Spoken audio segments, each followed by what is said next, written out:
Radio. Caleb, thank you very much for joining us. We haven't got Ryan with us, unfortunately, I guess, because I genuinely thought that we were doing this a day later. That's my bad. So first and foremost, can we just go into your concept of the synthetic left? It's something that's been picked up on a lot in leftist circles. People are identifying different groups of different individuals from the synthetic left, which you've identified this phenomenon, which has an actual historical basis. Could you just go into the synthetic left and how it came about and whatnot, please?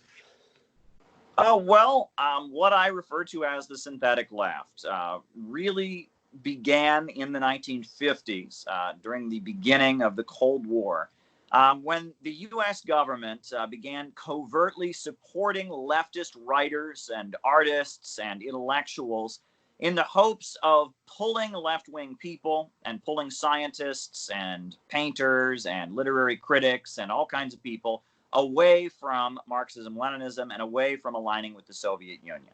And that was a project for covert manipulation of leftist politics, and it has been highly successful. And what started out really as an attempt to carry out damage control by the leaders of the U.S. government and by the U.S. Central Intelligence Agency ended up completely reworking and reinventing leftist politics, so much so that today, much of what passes for leftism is actually quite right-wing, quite destructive, and quite contrary to what the Soviet Union believed in, quite contrary to Marxism, quite contrary to the notion of historical progress and everything that it meant to be a leftist prior to this distortion. Yeah, but why would the CIA do something like this? Well, in every society, no matter where you go in the world, you're going to have what you can call a revolutionary intelligentsia. And that's people generally from the middle class, generally youth and intellectuals who don't fit in with society, that are very outraged about injustice and want to change the world. And communism emerged from that milieu. You know, Karl Marx was part of the left Hegelians, a group of young people inspired by the French Revolution, who felt like despite the fact that feudalism had been overturned, there was still widespread injustice in the world at that time, and they were exploring why that was. Lenin and Trotsky spent a long time in Vienna and in London among these kind of cafe culture intellectual milieus. That's generally where communists originate. Che Guevara spent a lot of time in these circles, as did Mao Zedong in China among the intellectuals of China's capital and universities. And that's where revolutionary and Marxist politics tends to start. However, it's not that group of people that make a revolution. Revolutions are made by the broad masses of people in their millions. It's the millions of people, working class people, the overwhelming majority of people being fed up with their conditions. They're the ones that actually make a revolution. So because of that, there's this contradiction. And essentially what the CIA did was attempt to funnel money into the revolutionary intelligentsia, fund their projects, fund their intellectuals, fund certain voices within that milieu to make sure that it was never really capable of organizing the broad masses of people, and to essentially transform it into a bludgeon with which to attack the existing socialist and anti-imperialist states at the time. That was essentially what it was. It was an effort to manipulate the revolutionary intelligentsia for their own ends. Yeah, really messed up. Obviously, because the capitalists want to keep the power, so they're gonna just obviously do what they always do: divide and conquer. That's basically what it is. But when on your video where you actually first start talking about the synthetic left, I found it quite funny. I found a lot of your videos quite funny. I think your sense of humor does come across, because these are serious issues, but like. It's good to see somebody get so fired up over it as yourself. It's clearly a genuine passion and like disgust that this is what the government is doing to its own people. So I totally appreciate and again I get to sit back and chuckle at your expense, your frustration over all of this propaganda. But you know what? I created a sub called Late Stage Imperialism. It's gotten like half big. It's like 24,000 members. I've seen every single post, comment, interaction on that sub. I've seen it all. But what I'm seeing lately is a lot of xenophobia. anti-CPC, anti-Communist Party of China rhetoric, all this genocide myths that have come up and get debunked like every other week. Do you think that this is something the synthetic left is drawn to or attracted to, or is that a different kind of scenario? Oh, absolutely. Now, I let me back up and say that the basis of the beginning of what I could call the synthetic left is really a CIA program called the Congress for Cultural Freedom. And you can Google that. The CIA brags about it on their own website. It's one of their most successful operations, the Congress for Cultural Freedom. And that was, in the 1950s. And around that time in the 1950s, the CIA began covertly supporting religious and mystical groups in Asia. And John Foster Dulles, the founder of the CIA, actually said that this was a strategy because they said the religions of the East, as he called them, create a bond between anti-communists in Asia and Americans, and that there began to be covert funding of mystical Eastern religions, and that was to be used against the Chinese Communist Party. The Chinese Communist Party, even still today, is associated with science, dialectical materialism, modernity, modernization. So covertly, the U.S. government began supporting. First, there was the Tibet Civil War, in which the U.S. government airdropped thousands of monks and Tibetan Buddhist fighters into the mountains of Tibet to burn hospitals and execute literacy volunteers who were teaching Tibetans to read, to burn down healthcare clinics, to do horrendous things, and began covertly kind of supporting the cult of the Dalai Lama. But now the Falun Gong is one of the particularly supported anti-China extremist groups. This is a mystical religious movement from China that believes you have a magical wheel in your stomach, and that if you do the right exercises when you die, you will go to heaven. The founder of the Falun Gong has fled from China. He lives here in New York City. He's got a very expensive house in Queens. He's quite wealthy. And the group is particularly right-wing. I mean, that's the wild thing is, we often hear that, the Chinese government is homophobic or the Chinese government is not respecting the rights of women.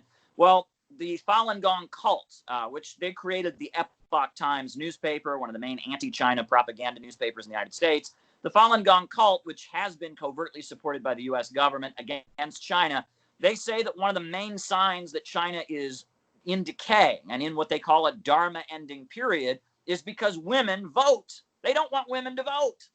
They call for the public execution of homosexuals. This group is extremely right-wing, reactionary conservative, sees feudalism in China as the ideal, sees the Chinese Communist Party as bad, not because it's allegedly violating human rights, but instead because it has modernized China and gotten it away from these feudal traditions, which they admire. But that's who the U.S. government is covertly supporting. And what's wild is this fits a trend because, in the lead up to the Second World War, in Europe, you had, most people were Christian, right? That was the state religion of most countries was Christianity. And it was the far left that were into, materialism and atheism and dialectical materialism. And it was the right wing that were really into paganism and the occult. One of the key thinkers of the far right is Julius Evola. He was promoted by the fascist government of Italy. He believed in primitivism, and he believed that humanity had gotten away from the noble traditions of the past, and it was Nazis and fascists who admired paganism and the occult. You'll notice that Hitler sent his followers, his SS, to Tibet to measure the skulls of ancient Tibetans. And you read the writings of Hitler, you read the writings of Mussolini, they're in awe of the primitive feudal societies of the East because there's no strikes, there's no protests, there's no peasant uprisings, there's no rebellions. That's like the fascist ideal. But starting with CIA manipulation of leftism, at the same time, the U.S. government starts covertly funding things like the Tibetan separatist movement of Tibetan feudalists, things like the Hare Krishna movement in India, that's an anti-communist Hindu sect. At the same time the CIA starts promoting them, the left wing of the United States starts embracing these movements. Now, in Hollywood, they all love the Dalai Lama. Richard Gere, Sean Penn, that crowd, they all love the Dalai Lama. They think he's a man of peace. They love Tibetan separatism. The Falun Gong has a big following in Hollywood.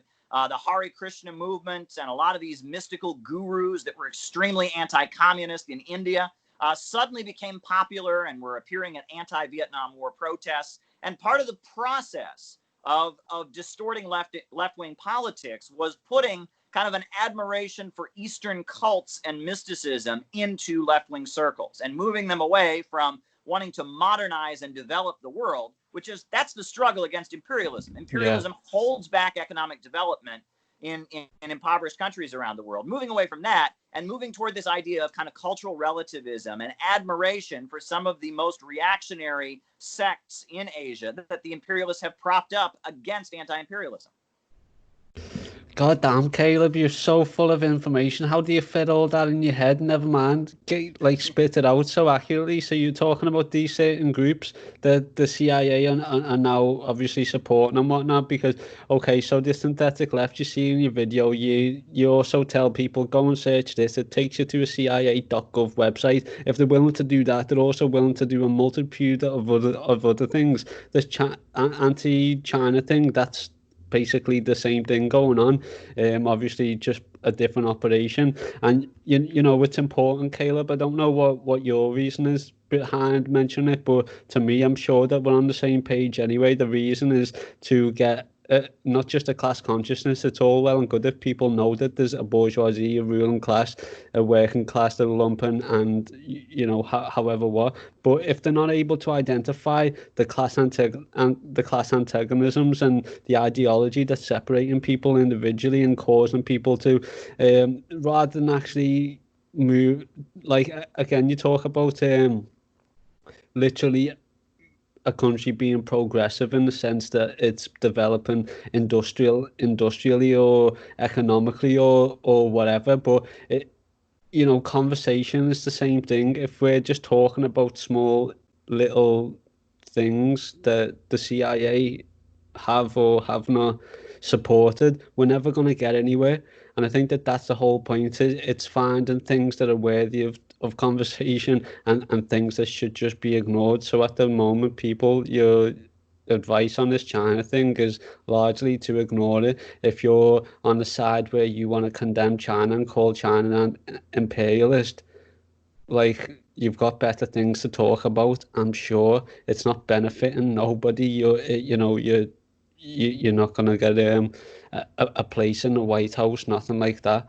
Yeah, interesting, Caleb. Just I know that we're pushing on time, but could you just help?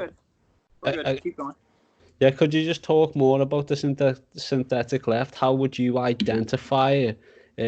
Why would you identify it as such? What is the purpose in actually, recognizing a synthetic left? Well, the words left and right as political designations go back to the French Revolution.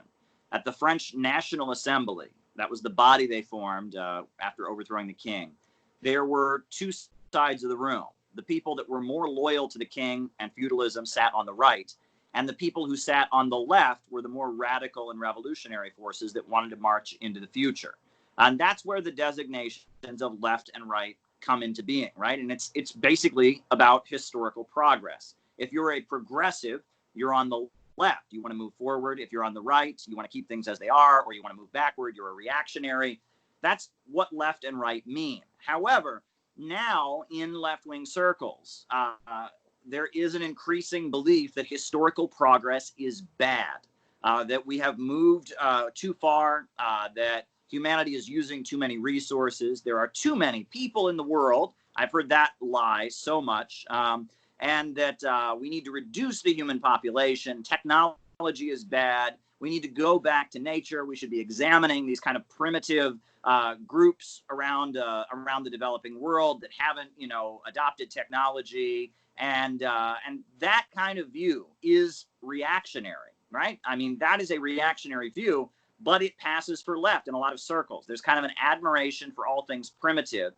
And it takes away from the understanding of imperialism. Because if you read Lenin's book, Imperialism, the Highest Stage of Capitalism, it's about economics. Imperialism is about keeping the world poor and underdeveloped so that Wall Street and London can stay rich. It's about beating down the economies of developing countries, keeping them poor and impoverished so that a small group of billionaires and bankers based in the Western countries can make super profits and no competitors emerge. That's what imperialism is. But the synthetic left, with a lot of grant money that's been handed out to a lot of professors and a lot of ideological confusion, suddenly imperialism is about imposing modernity. And you almost have a revival of the concept that comes out of Jean-Jacques Rousseau, where he talks about noble savages. And it's kind of this admiration for all things that are primitive. Whereas the governments, I mean, if you look at the way imperialism is functioning right now, who does it target? It targets the governments that tend to be the most modernizing in the developing world. The Syrian Arab Republic is a country that has religious freedom. It has elections. It has multiple parties. It has trade unions in its factories. It has a legal communist party. That's who the United States wants to overthrow. Meanwhile, the United States is propping up the kingdom of Saudi Arabia, a country that has no elections. It's an absolute monarchy that still cuts off people's heads. Just a few years ago, they changed the law so that women were allowed to drive cars. But yet a number of the women who protested for the right to drive cars are actually in prison facing possible execution, even still. So, the United States goes around the world propping up the most reactionary forces, while attacking the most progressive forces. Iraq was far more progressive than Saudi Arabia, than Kuwait, than Jordan, than many of the U.S.-aligned regimes in the Middle East. Iran is far more progressive than the U.S.-aligned oil autocracies in the Middle East. But you can go back further. In the 1980s in Nicaragua, there was the Sandinista government, a Marxist Christian government that came to power, was aligned with Cuba, was teaching people to read, was trying to industrialize the country. So the CIA began funding indigenous groups to take up arms against the Sandinistas. And there were, the majority of the population of Nicaragua are indigenous by heritage. However, they found certain religious sects among the indigenous communities in Nicaragua who didn't believe in electricity. They didn't believe in technology, were still living a very primitive existence. They gave them guns and weapons to fight the Sandinistas.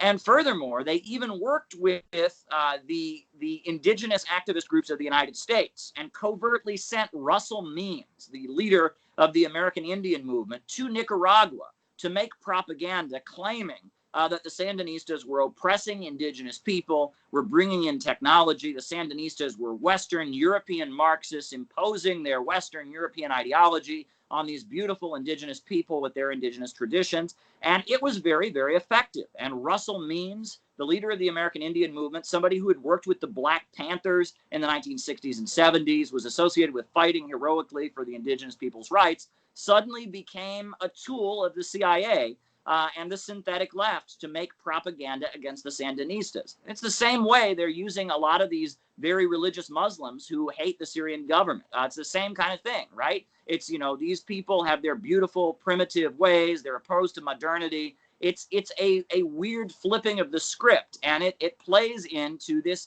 rewriting of the concept of imperialism, where imperialism is no longer an economic question. It's suddenly a question about preserving indigenous cultures. Now, that's not to say, we all know that Christianity was imposed on millions of people at the barrel of a gun. That was wrong.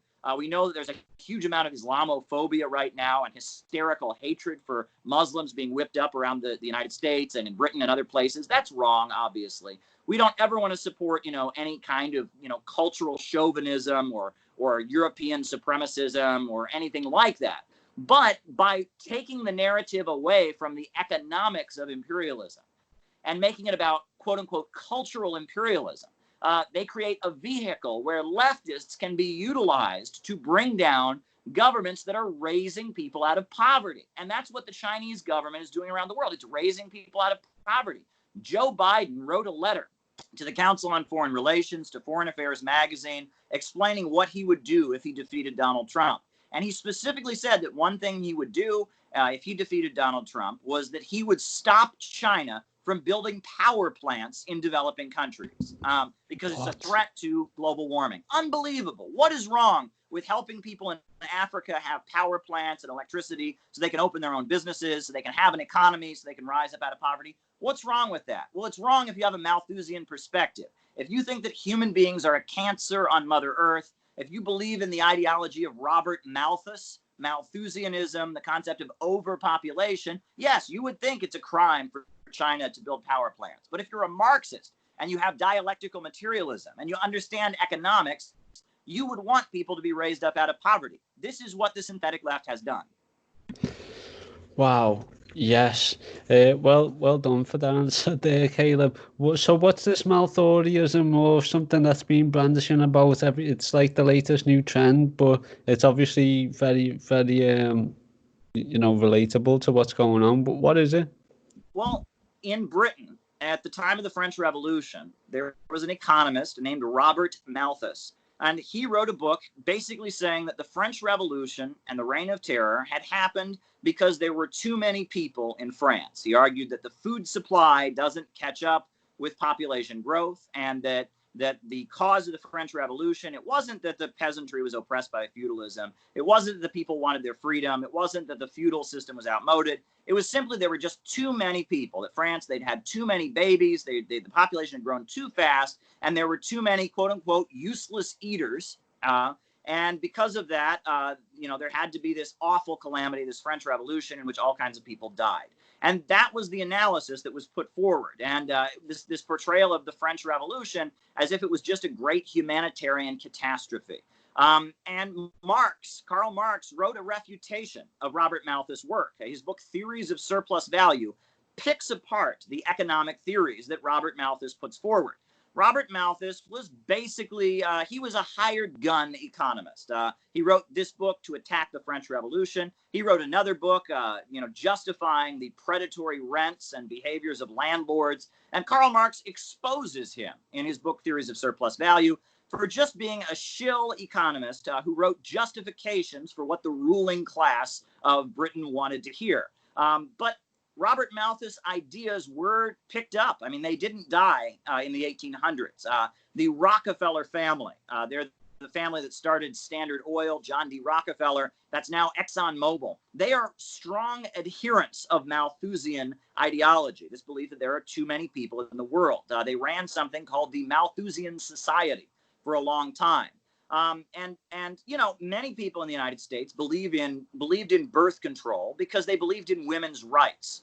However, the Rockefeller family believed in birth control because they believed there were too many people in the world. And they actually hired a socialist, a woman by the name of Margaret Sanger, who had been a communist and a socialist in New York City. But Margaret Sanger went to Soviet Russia. She saw that Soviet Russia didn't have the level of sexual freedom that she believed in. So she abandoned her belief in communism, and she got hired by the Rockefellers, and she began promoting the cause of birth control in the United States. And the Rockefeller family funded her to go around the United States urging for birth control to be legalized, not simply to give more rights to women. I think that was Margaret Sanger's primary concern, as she believed in women's rights, but she made racist arguments. She spoke at Ku Klux Klan events saying that birth control would be good because it would cause black people to stop reproducing. She spoke at all kinds of events. She argued for economic austerity and cuts in welfare. And she basically argued that, yes, we should stop feeding low-income people. We shouldn't have the government provide jobs and education to people because then they'll breed and there's just too many people in the world. And Margaret Sanger signed on with this reactionary ideology of Malthusianism, which Karl Marx has thoroughly ripped to shreds. Why? Because Malthusianism operates on the assumption that human technology is frozen, that human technology cannot advance, right? There was a book published in the 1970s. It was called The Limits to Growth. It was published by a think tank in Europe called the Club of Rome. And it was a Malthusian book arguing that we were going to run out of oil by the mid-1990s if we didn't reduce the human population. We had to end consumption. And the thing is, that book would be correct, that we would have run out of oil by the mid-1990s if human beings hadn't invented deep-sea drilling and hydraulic fracking and all kinds of other mechanisms of getting oil. Right? And that this Malthusian thinking assumes that human beings are not creators, that human beings can't invent things, that human beings can't develop higher modes of production. And we clearly have. That's the entire history of the last 5,000 years of human civilization has been human beings brilliantly going from burning wood to burning coal, and now to burning petroleum. And now we're on the brink of getting beyond fossil fuels. China is funding all kinds of research into fusion energy. That's why they launched a rover, a satellite, to go to the far side of the moon to acquire helium-3, a rare earth element that can be used to develop a higher mode of creating energy and electricity, with fusion energy. And, the fossil fuel crowd, the Rockefellers, the Carnegies, the DuPonts, the old money families in the United States associated with New England, tied in with Britain, they don't want humanity to get beyond fossil fuels. They basically declared that because of the fact that global warming is a catastrophe, which it absolutely is. Global warming is a reality. But because of global warming, human progress must end. Countries all over the world must stay poor. We can't have people rising out of poverty. We have to transition the first world to a lower level of consumption, i.e., a higher rate of poverty, a lower level of economic existence, a lower living standard, all in the name of stopping global warming. But China has it the other way around. They say that, climate change can be solved with human progress. We need to invent and mobilize to develop higher and more efficient fuel sources. And on top of that, we can't have an economy that functions simply according to what's in the short-term interests of capitalists. We need the banks, factories, and industries to be organized rationally so that we plan out economic growth in a sustainable long-term way. Only a socialist government can do that. You need central planning to overcome the economic problems and solve our environmental issues. No question about it. There are big environmental concerns, but you need socialism to resolve them. But this notion that the way to resolve them is to end human progress, to go backward, to drive down living standards, this is a very, very poisonous idea. But you see it quite widespread in anarchist circles. There's this weird admiration for primitivism, this belief we can go back to hunter-gatherer civilization, we can get rid of technology. This is all very, very right-wing and destructive. This is not the ideology of Karl Marx. This is the ideology of the Unabomber, right? Ted Kaczynski, a mass murderer here in the United States, went around killing people, hoping to go back to primitive civilization. That's psychotic. That's insanity. It's dangerous. The only reason you would think that way is you would assume that Wall Street and London have to stay on top of the world. They don't. Another world is possible with socialism. Human progress can advance. Yeah, so if there's any doubt out there for people, capitalism is not innovation.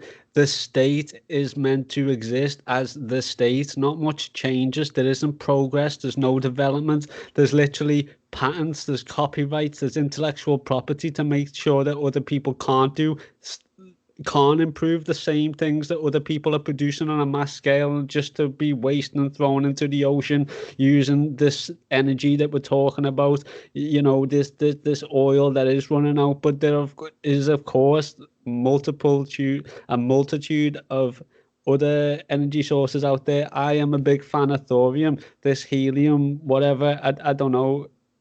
I don't know what that's like. It sounds like a greenhouse gas to me, but I'm definitely on board with like nuclear fusion and whatnot. Thanks for bringing that up, Caleb, and talking about energy. That's really interesting to me, and I'm sure will be for the listeners. And talking about anarchists and this kind of primitivism, I can completely get people wanting to go back to that kind of lifestyle. But as Mark said, you can't go back to the spinning wheels. We've said it before. You can't go back on yourself. These technologies are there. We may as well goddamn use it. It exists, and that future's there. We're planning it. But that in fact, I want that to be the premise for this episode, that it's not people arguing over distinct opinions on foreign nations in which they've never even been to in their lives. We want to actually talk about what the future could be using actual, common sense, really. In fact, it's not common sense, but it should be. But obviously, that's what we're doing here. We're trying to spread this class consciousness. What we're talking here is the truth, people. God damn it. Yeah, thank you so much, Caleb. I will let you go, but first, can I just quickly get an introduction for you, because I didn't get an introduction, and then we'll sign off on where people can find you.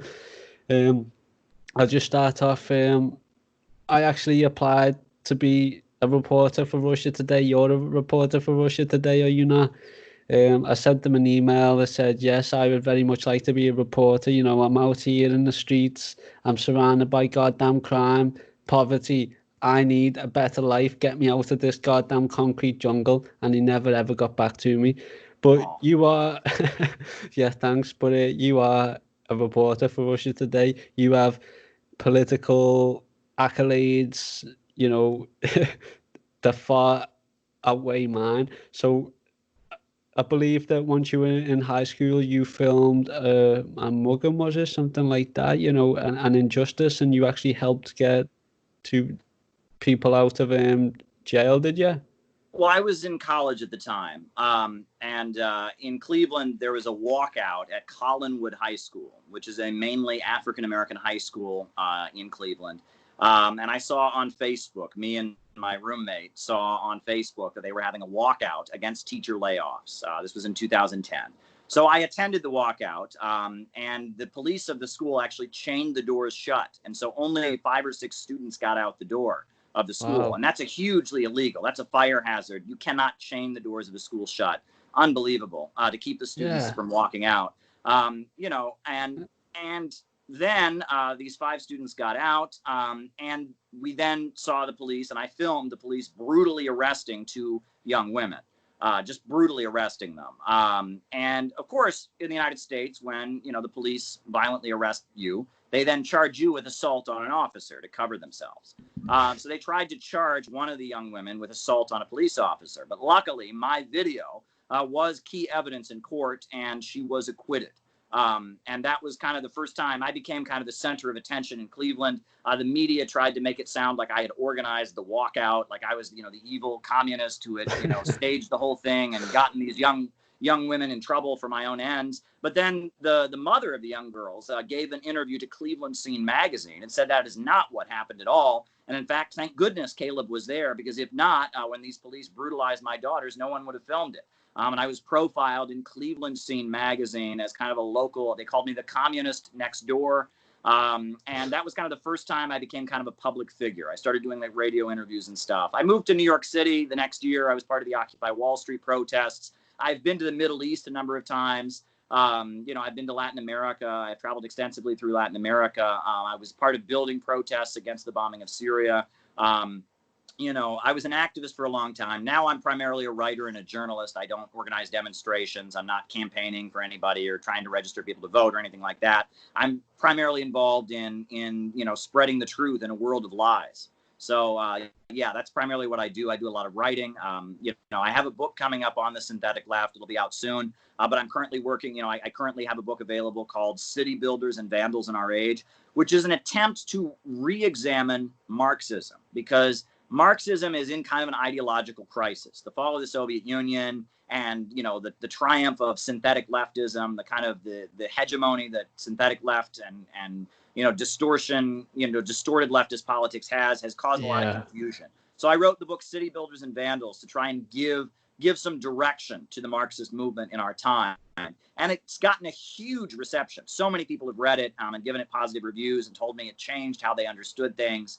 So, you know, I have a community on YouTube. We do YouTube lives all the time where hundreds of people engage with me and argue with me and talk with me about Marxism. I'm trying to, you know, revive basic class consciousness. The slogan I've tried to popularize is, we need a government of action to fight for working families. And we absolutely do need that. So that's where I'm at. That's who I am. Boss, you're a comrade of both practice and theory. Totally love what you do, Caleb. I'm gonna have to check your book out. I'll definitely get your book. I'll also link to that in the show notes. I'm looking forward to your book on the synthetic left. What was I gonna say?